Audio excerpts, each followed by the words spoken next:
Bonjour et bienvenue sur j'ai-compris.com. Alors dans cette vidéo, on va s'intéresser à une situation que vous allez rencontrer très souvent en exercice, une succession d'épreuves indépendantes. Eh bien, c'est quoi une succession d'épreuves indépendantes? C'est lorsqu'on va enchaîner deux épreuves, par exemple lorsqu'on va lancer un dé deux fois de suite, eh bien lorsque le résultat d'une épreuve ne dépend pas du résultat de l'autre, eh bien on dit que ces deux épreuves sont indépendantes. Par exemple, si vous lancez un dé deux fois de suite, vous comprenez bien que le résultat du deuxième lancer ne dépend pas du résultat du premier lancer. On dit que ces deux épreuves sont indépendantes.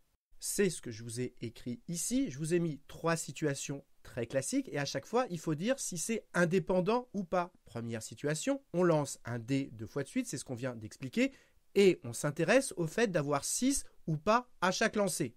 Eh bien, vous comprenez bien que si on a eu 6 ou pas au premier lancer, ça ne va pas influer le deuxième lancer. Et donc là, dans cette situation, les deux épreuves sont indépendantes.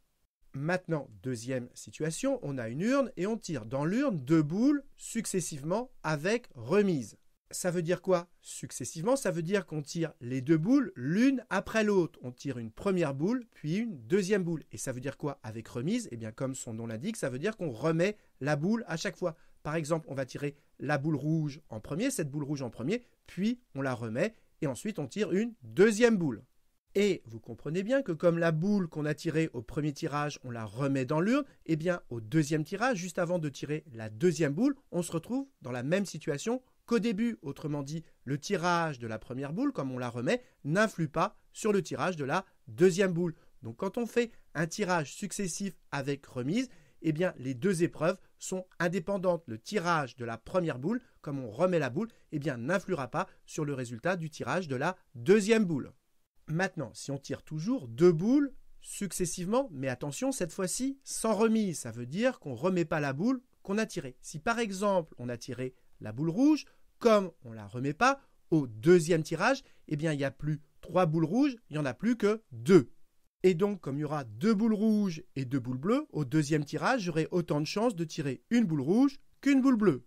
Alors que si j'avais tiré une boule bleue, comme je ne la remets pas, je me retrouve avec 3 rouges et une bleue. Et donc, du coup, au deuxième tirage, eh bien, j'ai beaucoup plus de chances, comme il y a 3 rouges et une bleue, j'ai beaucoup plus de chances de tirer une rouge qu'une bleue. Et donc, vous comprenez bien que selon qu'au premier tirage, je tire une rouge ou une bleue, comme on ne remet pas la boule qu'on a tirée, eh bien ça va influer sur les résultats du deuxième tirage.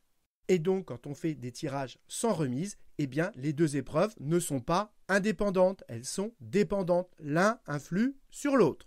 Maintenant, imaginez, on lance deux fois de suite un dé cubique, c'est-à-dire un dé à 6 faces, non truqué. Alors déjà, vous comprenez bien que lancer un dé deux fois de suite, on l'a expliqué, ce sont deux épreuves indépendantes. Le résultat du premier lancer n'influe pas sur le résultat du second lancer. Et on nous demande quelle est la proba de faire un double 6. Alors, pour cela, on va faire un arbre de probabilité. Et la première idée qui peut venir à l'esprit, c'est de faire un arbre donc à deux niveaux. Premier niveau, c'est notre premier dé. Soit on obtient 1, soit on obtient 2, soit on obtient 3, etc. jusqu'à 6. Mais nous, ce qui nous intéresse, c'est pas 1, 2, 3, 4, 5, c'est juste est-ce qu'on a obtenu 6 au premier dé ou pas. Et donc, on ne va pas partir avec un arbre comme ça. Nous, ce qui nous intéresse, je répète, c'est est-ce qu'on a obtenu 6 ou pas. Et donc, on fait un arbre avec deux branches. J'ai obtenu 6, j'ai pas obtenu 6. Et pour le deuxième lancer, eh bien on fait un deuxième niveau à notre arbre. Soit on obtient 6, soit on n'obtient pas 6. Pareil ici, soit on obtient 6, soit on n'obtient pas 6. Maintenant, quelle est la proba de faire un 6 au premier lancer? On a une chance sur 6, donc 1 sixième. Et quelle est la proba au premier lancer de ne pas faire un 6? Eh bien on a 5 chances sur 6. Et quelle est la proba maintenant de faire un 6 au deuxième lancer? Eh bien ça ne dépend pas du résultat du premier lancer. C'est toujours une chance sur 6. Et nous, on veut la proba de faire un double 6, c'est-à-dire d'avoir 6 au premier lancer et 6 au deuxième lancer. Autrement dit, un double 6, ça correspond à ce chemin qu'on a ici. Et vous savez que pour avoir la probabilité qui correspond à un chemin, eh bien, il suffit de multiplier les probas qui sont sur le chemin. Autrement dit, 1 sixième que multiplie 1 sixième. Et donc, on peut écrire que la proba d'avoir un double 6, c'est-à-dire d'avoir 6 et 6, eh bien, c'est 1 sixième que multiplie 1/6. Et donc ça fait 1/36. Et donc la proba de faire un double 6, c'est 1/36. Parfois, dans le langage naturel, on dit on a une chance sur 36. Et maintenant, si notre dé, on le lance 3 fois de suite, quelle est la probabilité de faire un triple 6?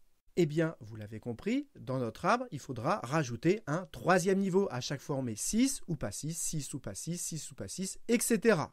Et le chemin qui correspond à un triple 6, eh bien, c'est ce chemin qu'on a ici.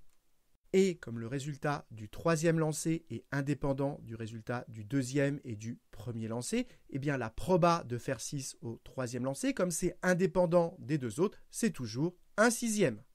Et donc la probabilité d'avoir un triple 6, 6, 6, 6, c'est la probabilité qui correspond à ce chemin. Et donc il suffit de multiplier les probas qui sont sur ce chemin, c'est-à-dire 1/6 que multiplie 1/6 que multiplie 1/6. 1/6 que multiplie 1/6 que multiplie 1/6. Et si vous faites le calcul, ça fait 1 sur 216. Parfois, on dit dans le langage courant que la proba d'avoir un triple 6, eh bien, on a une chance sur 216. Donc, si on récapitule, des épreuves indépendantes, c'est lorsque l'une n'influe pas sur l'autre. Par exemple, quand on lance un dé plusieurs fois de suite, eh bien, le résultat au premier lancer n'influe pas sur le résultat du deuxième lancer. Les épreuves sont indépendantes. De même, lorsqu'on tire des boules successivement dans une urne avec remise, comme on remet à chaque fois la boule, eh bien, la composition de l'urne ne change pas et donc les tirages sont indépendants. Mais si on tire sans remise, du coup, ça modifie la composition de l'urne et donc cette fois-ci, ça n'est pas indépendant. Dernière chose à bien comprendre, c'est de savoir faire un arbre de probabilité et de savoir l'utiliser pour calculer des probabilités. Donc voilà, cette vidéo est terminée. J'espère que vous avez bien compris et comme d'habitude, si vous l'avez appréciée, n'hésitez pas à la partager et à la liker.